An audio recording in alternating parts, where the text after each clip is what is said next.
आज भी ऐसी ही एक परम भक्ता, जिनका जन्म भी राजस्थान की भूमि पर ही हुआ है, जिस प्रकार मीरा ने, जिस प्रकार रत्नावती ने, जिस प्रकार कर्माबाई ने भगवान को प्राप्त किया, वैसे ही इस परम भक्ता ने भगवान को प्राप्त किया है।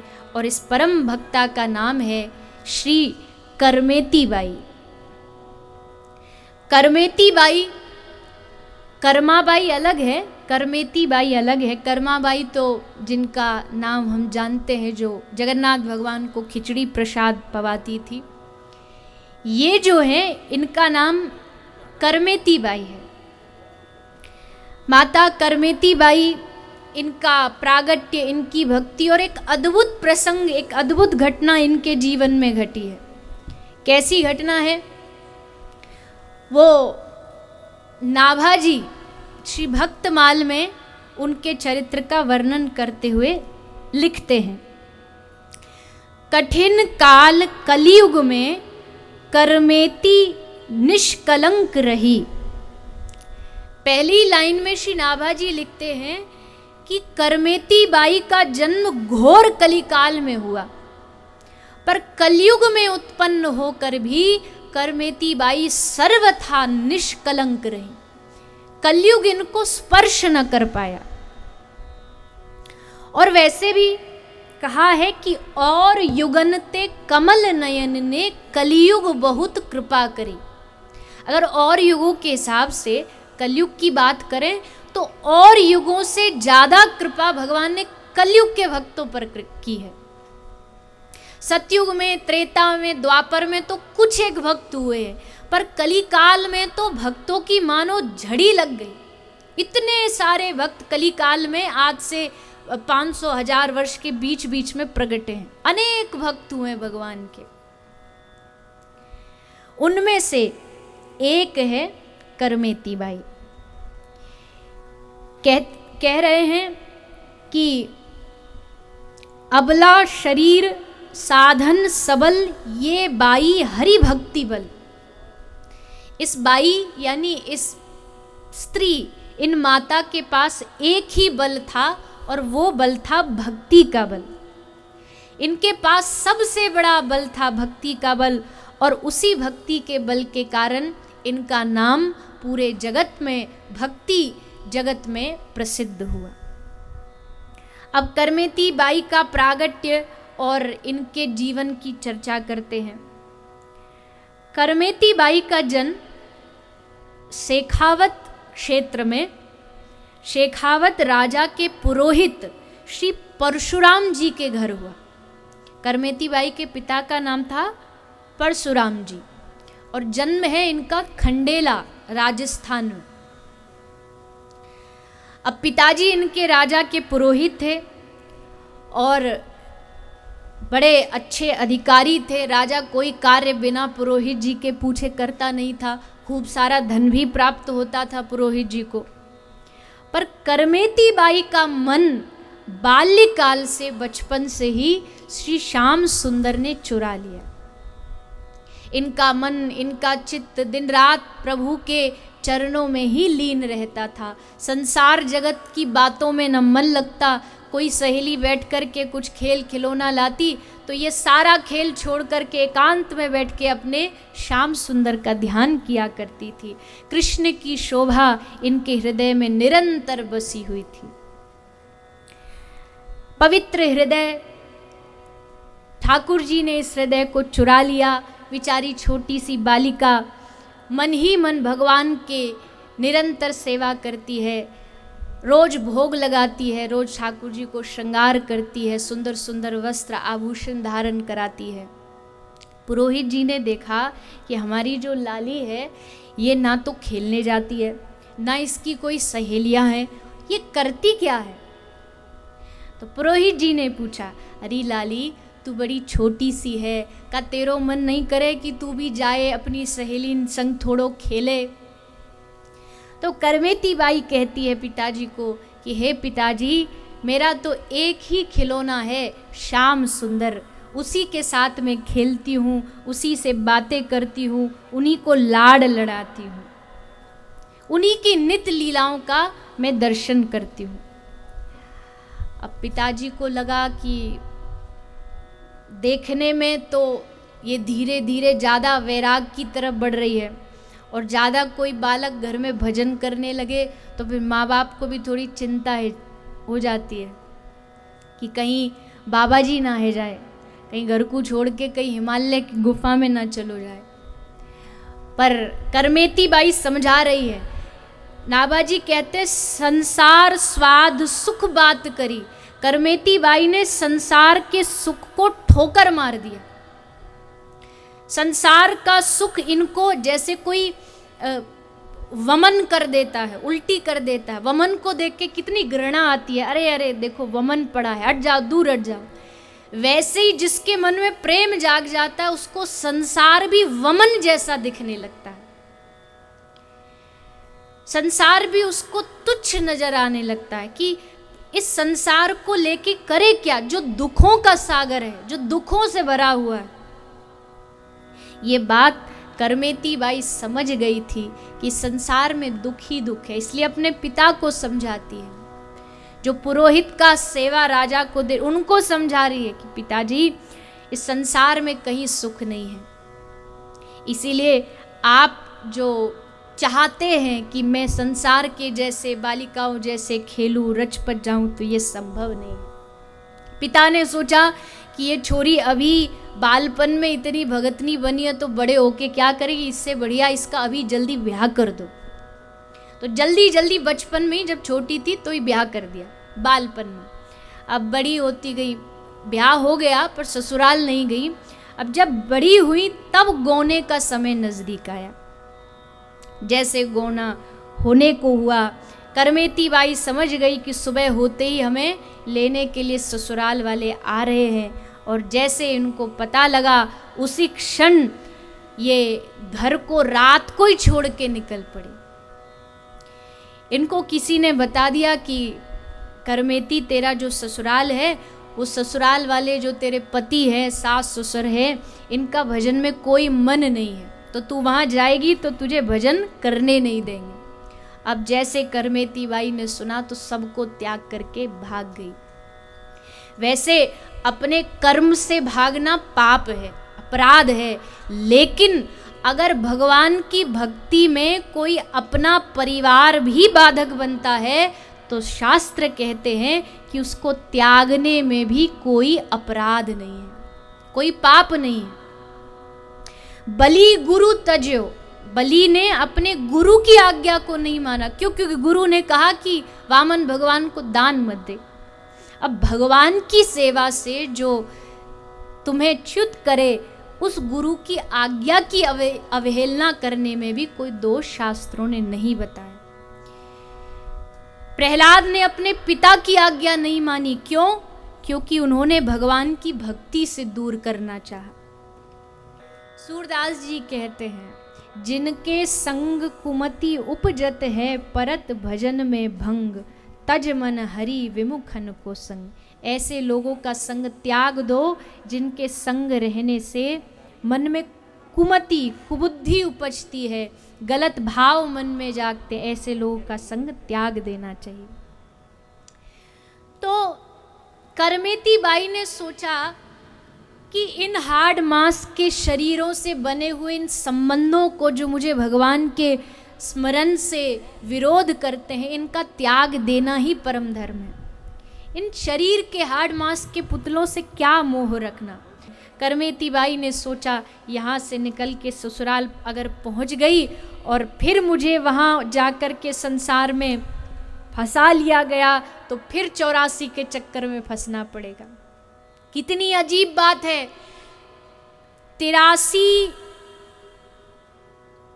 84 लाख जो योनियां हैं, उनमें से एक योनि को छोड़ करके कोई योनि ऐसी नहीं है जिसमें भजन किया जा सके।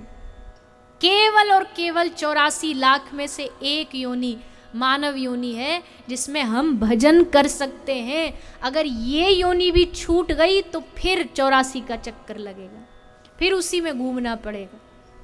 एक ही मौका है, एक ही अवसर है, यही जन्म है जहां भगवान को पा सकते हैं, अन्यथा तो फिर भटकना है।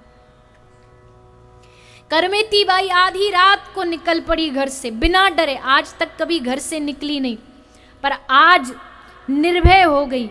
किस बात का निर्भय? इतना मन में डर कैसे निकला? बोले ठाकुर जी साथ थे, ठाकुर जी उसके हृदय में थे, और जिसके हृदय में भगवान हो उसको किस बात का डर? मैं दुनिया में कहीं चली जाऊं, मेरे श्याम सुंदर मेरे संग हैं, ये सोच के करमेती बाई बड़ी आनंदित होकर के घर से निकल पड़ी। आधी रात को घर से निकली थी। अब जैसे निकली, सुबह हुई, और सुबह होकर के जब गोने वाले आ गए तो मैया कमरे में गई, कक्ष में करमेती को देखने, तो पता लगा कि करमेती बाई तो घर से गायब है। अब तो हल्ला मचा, कहाँ चली गई? सुन करके समाचार मिला, पिताजी घबराए, कहाँ जाऊं, और सबसे बड़ी बात कलंक से कैसे बचूं? लोग कहेंगे अरे जवान कन्या घर से भाग गई, ब्याह गोना होने वाला था, आज गोने लेने वाले आने वाले और ये भाग करके चली गई, इस कलंक से कैसे बचूं? ये सोच के परशुराम जी भागे भागे राजा के पास गए, राजा को निवेदन किया, महाराज जल्दी से दूत भेजिए, अभी ज़्यादा दूर कहीं गई नहीं होगी, राती को तो निकली है, बीच रास्ते में कहीं पकड़ करके ले आओ। अब राजा के पुरोहित थे परशुराम जी, तो राजा ने आज्ञा दे दी, रथों पर घोड़ों पर सवार होकर सिपाहियों को चारों ओर क्षेत्र में भिजवा दिया, जाओ चारों ओर फैल जाओ और करमेती बाई को ढूंढ के लाओ। अब तो रथ भागे, घोड़े भागे, सब भाग भाग करके ढूंढ रहे हैं करमेती बाई को। करमेती पैदल पैदल जा रही थी, अचानक से घोड़ों की थाप की आवाज आई, रथों की आवाज आई, तो करमेती समझ गई कि राजा के सिपाही हमें ढूंढने आ रहे हैं। करमेती भाग रही है, कहाँ छुपूं कहाँ छुपूं? अब जो कथा है वो सुनिएगा। भागती भागती कहाँ जाऊं, कौन सा स्थान? कोई भयानक जंगल है, ना कोई कुटिया है, ना कोई आश्रम है, ना घर है, कोई जगह छुपने की नजर नहीं आ रही। लेकिन जैसे ही करमेती बाई आगे बढ़ी तो आगे एक ऊंट का शव पड़ा हुआ था, और शव भी कैसा था? उसके शरीर को अन्य जो वन के प्राणी थे वो भीतर से खा चुके थे, बस शरीर का जो बाहर का हिस्सा था वो बाकी था, अंदर से खोखला कर चुके थे। चारों तरफ दुर्गंध मची थी उस शव की। पर जैसे करमेती बाई ने देखा ऊंट है, इसके भीतर छुपूंगी तो कोई भी सेनानी सिपाही मुझे ढूंढ नहीं पाएगा, ये सोच के करमेती बाई उस ऊंट के शरीर में घुस गई, जो उसका ढांचा था उस ढांचे के भीतर प्रवेश कर गई। सिपाही आए, जैसे देखा अरे बड़ी दुर्गंध है, चलो चलो भागो यहाँ से। सिपाही चले गए, पर करमेती बाई भय के कारण कि कहीं मुझे पकड़ ना ले और फिर से जाके संसार में न लगा दे, 3 दिन तक लगातार उस ऊंट के उस ढांचे में भीतर बैठी रही। कोई दुर्गंध नहीं आ रही करमेती बाई को। क्यों? क्योंकि करमेती बाई जानती है कि संसार में जो दुर्गंध है उससे अच्छी तो ये दुर्गंध है, कम से कम यहाँ मैं इसमें बच तो पाऊंगी, इससे ज़्यादा दुख दुर्गंध तो मुझे संसार में झेलनी पड़ेगी। इसलिए 3 दिन तक लगातार भूखी प्यासी बस आंखें बंद करके ठाकुर जी के नाम को रटती रटती करमेती बाई उस कंकाल में 3 दिन बिता दिए। नाभाजी लिख रहे हैं, बीते दिन 3 वा करंक ही में संक नहीं, बंक प्रीति रीति ये कैसी करी गाइए, आयो को संग ताही संग गंग तीर आई, ताहा सो अनहाई दे भूषण वन आइए। 3 दिन बाद जब करमेती बाई को लगा कि अब मंत्री गए, सिपाही गए, अब कोई हमें पकड़ नहीं पाएगा, तब उस शव से ढांचे से बाहर आई, चारों तरफ देखा कोई नहीं है, खुश हो गई, आगे बढ़ी तो कुछ लोगों का, भक्त लोगों का, वैष्णवों का एक समूह, यात्रियों का समूह गंगा जी की ओर जा रहा था। तो करमेती बाई भी उसी समूह में मिलकर के गंगा जी के पास पहुंच गई। गंगा स्नान किया। स्नान करने के बाद जो विधि दान पुण्य करना था, जो भी करमेती बाई के पास था, उसका दान पुण्य सब गंगा जी के घाट पर कर दिया। अब करमेती बाई ने सोचा, भगवान को कहाँ ढूंढूं, कहाँ पाऊं भगवान को, कौन सा ऐसा स्थान है जहाँ मिलेंगे। तब याद आया कि संतों के मुख से सुना था भगवान को पाने की एकमात्र भूमि है श्रीधाम वृंदावन, बिहाग। उस वृंदावन धाम की भूमि पर श्री ठाकुर जी घर घर में कोने कोने पर आपको लीला करते हुए नजर आएंगे। उस वृंदावन की भूमि पर जाना चाहिए। तो करमेती बाई जान गई कि इनको पाना है तो श्रीधाम वृंदावन जाना पड़ेगा। बस गंगा के घाट से करमेती की यात्रा आरंभ हुई और करमेती बाई पहुंच गई श्रीधाम वृंदावन। वृंदावन में कहाँ? बोले कोई कुटिया में, आश्रम में रुकी? बोले नहीं, कहीं नहीं, किसी भी वृक्ष के नीचे बैठ जाती और करमेती बाई का पूरा दिन रोते रोते गुजर जाता कि हे श्याम सुंदर आप कहाँ मिलोगे, हे प्रियतम आपको कहाँ ढूंढूं।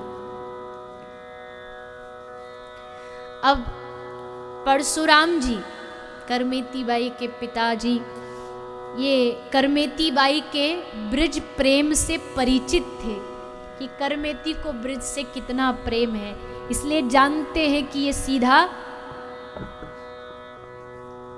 वृंदावन ही गई होगी। तो परशुराम जी राजा के कुछ दूतों को, सिपाही को साथ लेकर के ढूंढने के लिए, करमेती बाई को ढूंढने के लिए वृंदावन आ गए। वृंदावन आए, अब कहाँ ढूंढें? वृंदावन के मंदिरों में गए, सब जगह कुटियाओं में, आश्रमों में ढूंढा, पर करमेती बाई तो कहीं दिखाई नहीं पड़ी। तब किसी वैष्णव ने सुझाव दिया कि जो भगवान का प्रेमी होता है ना, वो कहीं किसी लता वृक्ष के नीचे पड़ा पड़ा रोता हुआ ही नजर आता है। तो जाओ, कदम्ब के वृक्ष पर चढ़ जाओ और वहां से खड़े होकर के देखो, किसी वृक्ष के नीचे करमेती बाई नजर आ जाएगी। परशुराम जी गए और श्री परशुराम जी जाकर के एक टीले पर खड़े होकर के चारों तरफ देखने लगे, और जब देखा तो एक बड़े सुंदर स्थान पर, श्री वृंदावन में श्री रंग जी के मंदिर के निकट वो स्थान था, वहाँ एक वृक्ष के नीचे नजर आया बहुत सारे चारों तरफ मयूर, पशु पक्षी, सर्प, बिच्छू, सब चारों ओर से करमेती बाई को घेरे बैठे। और करमेती बाई क्या कर रही है? आंखें बंद हैं और हृदय का जो भाव है, हृदय का जो कृष्ण प्रेम है, वो पिघल कर के नेत्रों से बह रहा है। हृदय का प्रेम नेत्रों से पिघल करके बहता जा रहा है। जैसे करमेती बाई को देखा, पिता भाग करके आए, उतरी के आए, रोए पाए लपटाए गयो, कटी मेरी नाक जग मुख ना दिखाइए, चलो गृहवास करो लोग उपहास मिटे, सासू घर जाओ मत सेवा चित लाइए। परशुराम जी ध्यानस्थ पुत्री को देख करके भाग के आए। करमेती बाई के पास लगभग 2 घंटे तक बैठे रहे। करमेती बाई को कुछ नहीं पता कि कौन आसपास बैठा, सांप बिच्छू है कि पिताजी है। वो बस हा कृष्ण, हा कृष्ण, हा श्याम सुंदर कह के पुकार रही है। तभी पिता ने जोर से पकड़ के करमेती बाई को हिलाया और करमेती बाई के चरणों में गिर पड़े। कहा कि कही कटी नाक, हे बेटी मैं राज पुरोहित हूँ, राजा का पुरोहित हूँ, मेरी सारी प्रतिष्ठा धूल में मिल गई। तुम इस घोर निर्जन वन में अकेली पड़ी हो, लोग क्या क्या कह रहे हैं तुम्हारे बारे में। आज तुमने मेरे वंश की नाक कटवा दी। तब करमेती ने क्या कहा? करमेती कहती है, कही तुम कटी नाक कटे जो पे होए कहू, नाक एक भक्ति नाक लोक में ना पाइए, बरस 50 लगे विषय ही में वास कियो, तो ना उदास भय चबे को चबाई।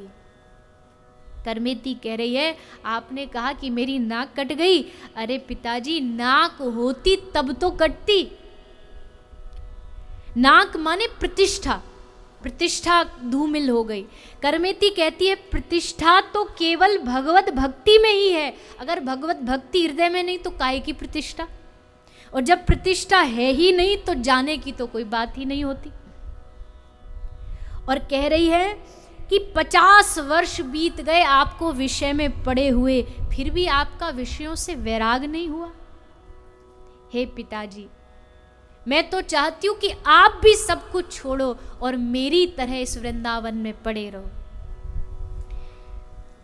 पिताजी ने पूछा, क्या करेंगे, तेरा लक्ष्य क्या है वृंदावन में पड़े रहने का? तो जैसा सूरदास जी कहते, वृंदावन क्यों आते हैं लोग? भगवान का एकमात्र इन नैनों से दर्शन करने के लिए। जब आदमी को प्यास लगती है तो कहाँ जाएगा? पानी के पास जाएगा, कुआं ढूंढेगा, कोई स्थान ढूंढेगा जहाँ पी सके, जल पान कर सके।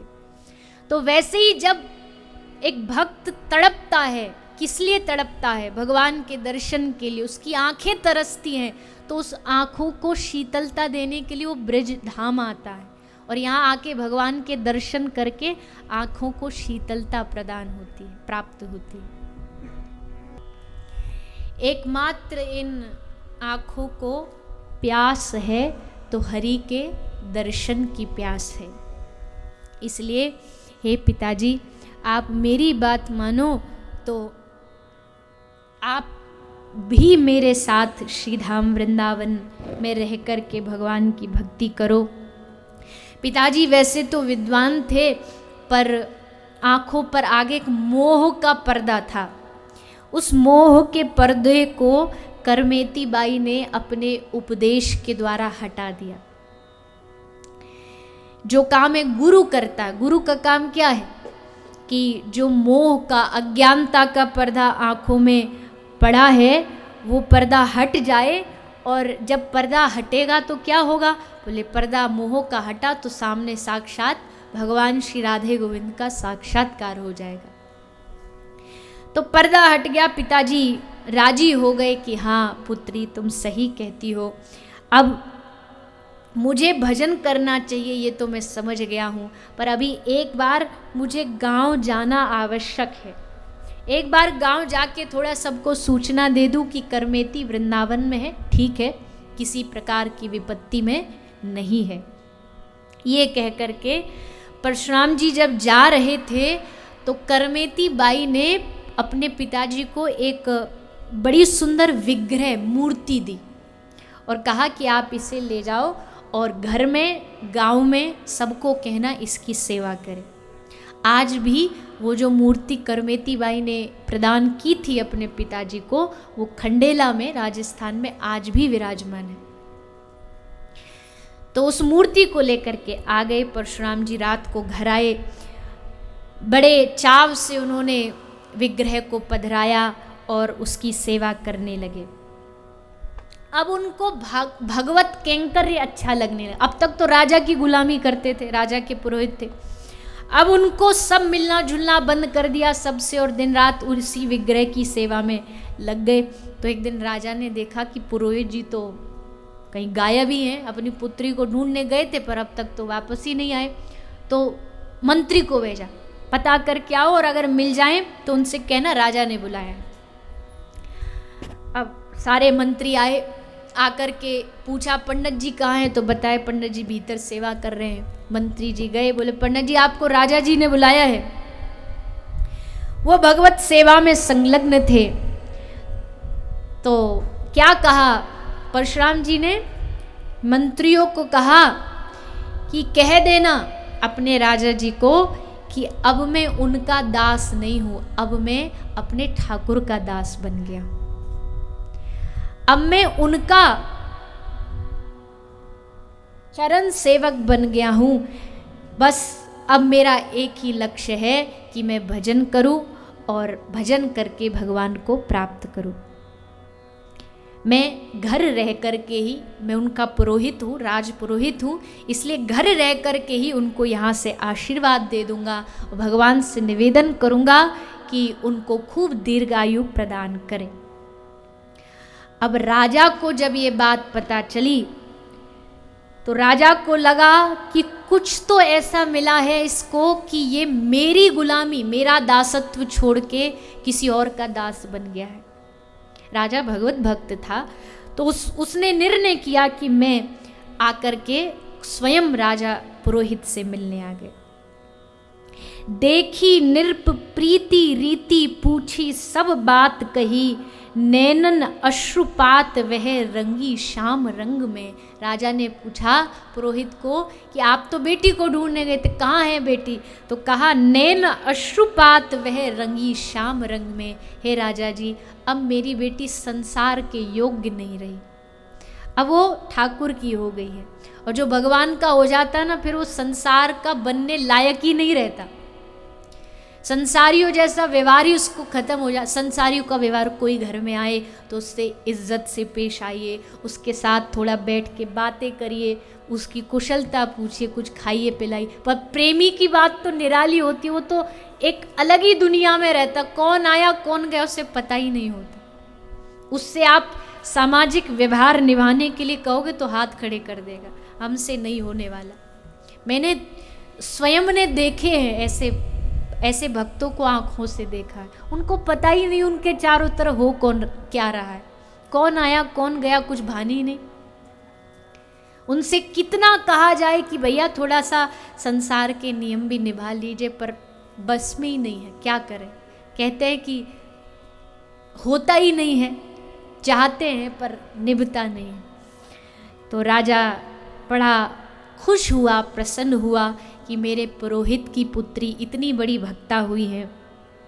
राजा ने कहा, हे पुरोहित जी, अगर आप आज्ञा दें तो मैं खुद एक बार वृंदावन जाके करमेती का दर्शन करना चाहता हूँ।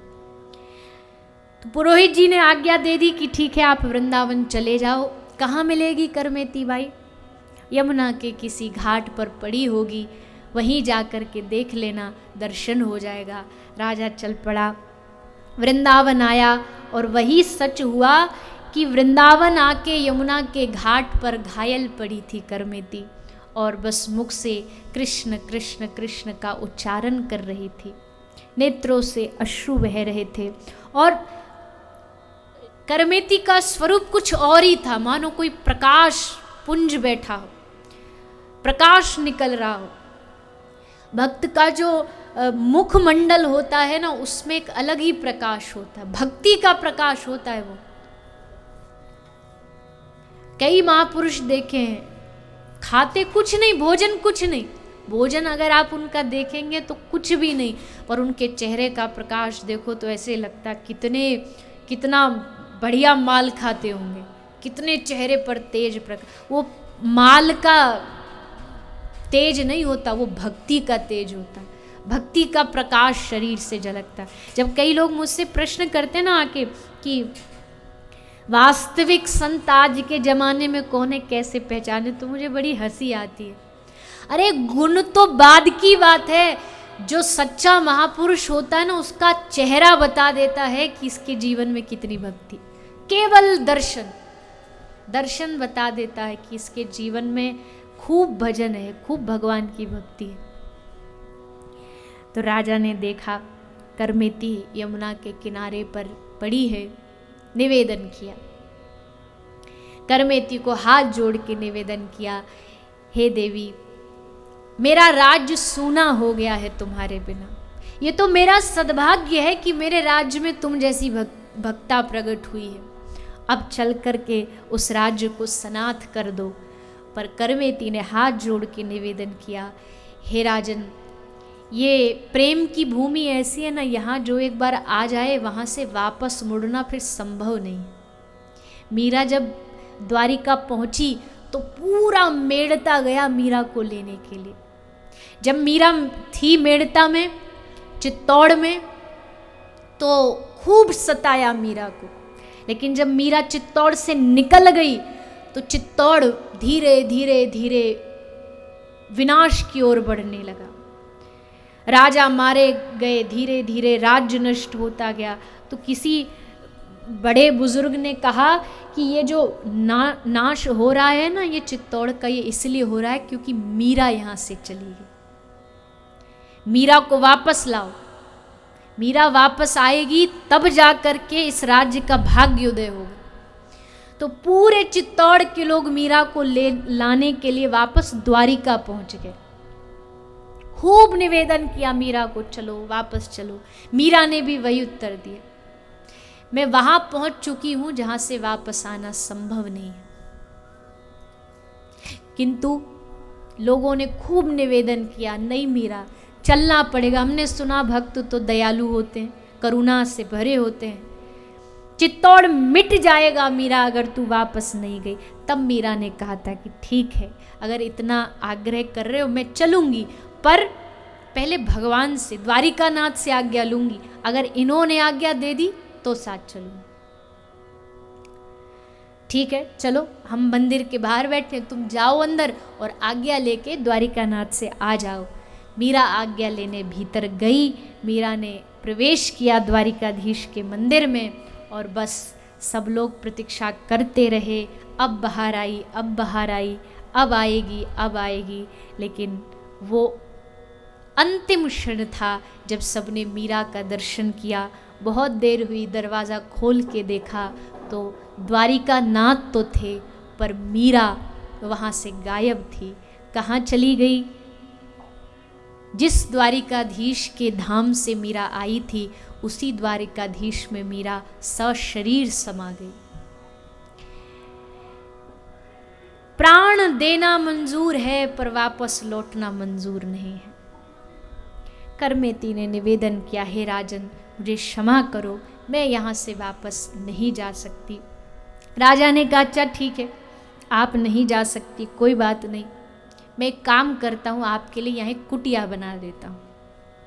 ब्रह्मांड घाट है वृंदावन में, उस ब्रह्मांड घाट के पास एक सुंदर कुटिया बना दी गई। करमेती बाई उसी कुटिया को राजा ने समर्पित कर दिया। उस कुटिया में रहते रहते एक और सुंदर घटना घटी। एक बार करमेती बाई प्रभु के ध्यान में इतना निमग्न हो गई, प्रभु को इतना भजन में लीन हो गई कि 18 दिन तक बिन कुछ खाए पिए कुटिया में पड़ी रही। 18 दिन तक न भोजन, न अन्न, न जल। अब ये बात आप संसार वालों को बताएंगे ना तो कहेगा कि ये बेफालतू की बातें हमें मत सुनाओ। 18 दिन, अरे 2-4 दिन भी आदमी बिना जल बिना अन्न के कैसे जीवित रह सकता है। पर वो नहीं जानते कि भगवत भक्ति में कितना बल होता है। भक्ति कोई साधारण वस्तु नहीं, भक्ति में इतना बल होता है कि भक्त के लिए भजन ही उसका आहार बन जाता है। 18 दिन तक कुटिया में भूखी प्यासी पड़ी रही। पर हाँ, शरीर का थोड़ा अपना नियम है। शरीर जब स्थिर होने लगा, शरीर का थोड़ी अवस्था जब बिगड़ने लगी तो स्वयं साक्षात भगवान एक संत का रूप बना के करमेती के पास आ गए। करमेती की कुटिया में संत पधारे। ठाकुर जी संत के रूप में आए हैं और आकर के बोले, बाई सा अरे उठो।